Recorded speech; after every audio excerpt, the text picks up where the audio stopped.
La edición de ambientes es esencial. Un ambiente es como un material en bruto, es como una piedra sin esculpir. Entonces, hay cosas que yo no quiero y hay otras que sí quiero.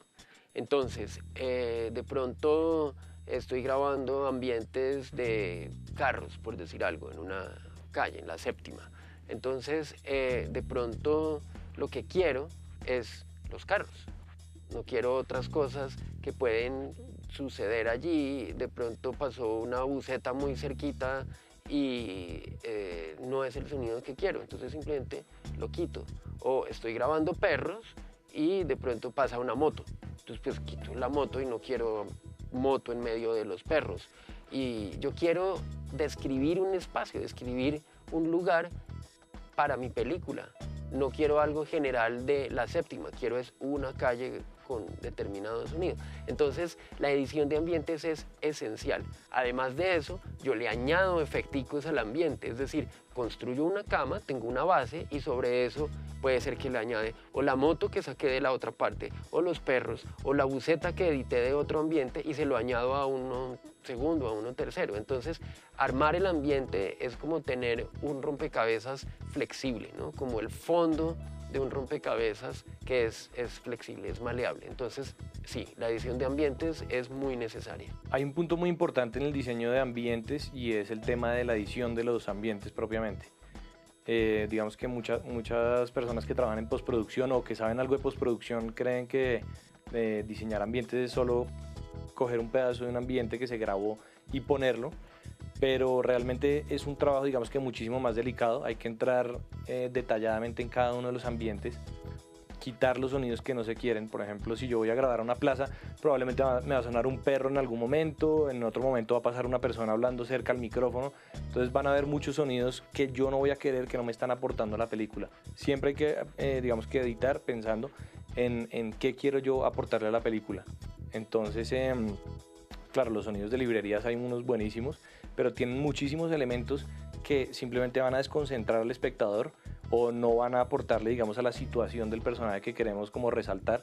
Entonces, por eso toca entrarle a cada uno de los archivos, limpiarlos, tratar de dejar unas camas lo más homogéneas posibles, sin ningún brinco de sonido, sin ningún pito, pues si es mi deseo.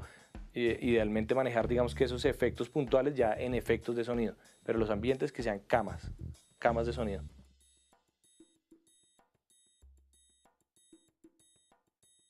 El que está pensando en hacer una película está pensando en la cámara, está pensando en los actores, está pensando hasta en la comida, pero no piensa en el sonido. Y eso es un error muy grave porque el sonido es el 50% de la película.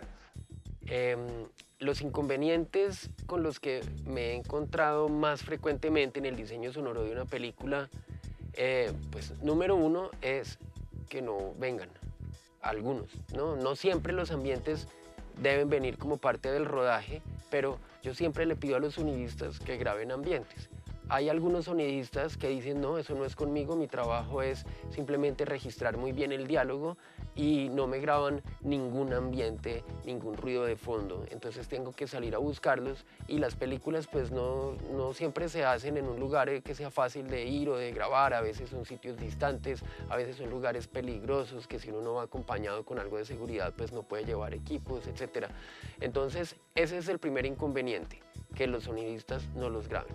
Me he encontrado con ciertos problemas, sobre todo como a la hora de ir a grabar los ambientes. La gente en general no conoce cómo se ve una grabadora de sonido y cuando lo ven a uno parado por ahí en una esquina grabando ambientes totalmente callados solo, la gente se asusta, lo empieza a uno a mirar raro y pues, como si no fuera a atracar el lugar o alguna cosa por el estilo. Entonces me ha pasado, por ejemplo, en un centro comercial, estuve grabando hace poco. Y obviamente llegaron los de seguridad a preguntarme qué estaba haciendo ahí, que por qué estaba tan raro, por qué estaba tan quieto. Entonces se asustaron porque yo estaba muy quieto y tenía una grabadora que parece además un taser o un taser que lo electrocuta. Entonces el tipo me decía, no me apunte eso, no sé qué, y yo tratando de explicarle que era una grabadora. Entonces digamos que sobre todo los problemas que he encontrado ha sido a la hora de la grabación. Creo que esto de pronto podría ayudar mucho como comunicarse con la producción y que la producción le emita una carta o algo por el estilo para ir a presentarse a los lugares y decir estoy grabando audio para una película y bueno, pedir digamos que un permiso para que la gente no esté asustada. El segundo inconveniente, que los sonidistas sí los graban, pero no hacen un reporte de sonido. Entonces, cuando yo recibo un disco duro con 1 terabyte de información de ambientes o de, en general, el sonido de la película, pero el sonidista no llevó un buen registro de qué era lo que grababa, pues yo no me voy a poner a oír 1 terabyte de ambientes hasta que encuentre el que necesite. Me sirve más olvidar eso y volver y grabarlo. Entonces, el no tener información acerca de lo que se ha grabado es muy mal. Afuera se quejan mucho de lo en pelotas que llegan las sesiones de sonido en cuanto a ambientes, ambientes centrales y ambientes complementarios para poder empezar el proceso de mezcla. Otros ambientes es cuando no tengo una información clara de el lugar en donde algo sucedió. Hay veces que llegan películas, gente que ha estado haciendo, no sé, por ejemplo, un documental a lo largo de los últimos 4 años y entonces necesitamos comparar diferentes lugares geográficos.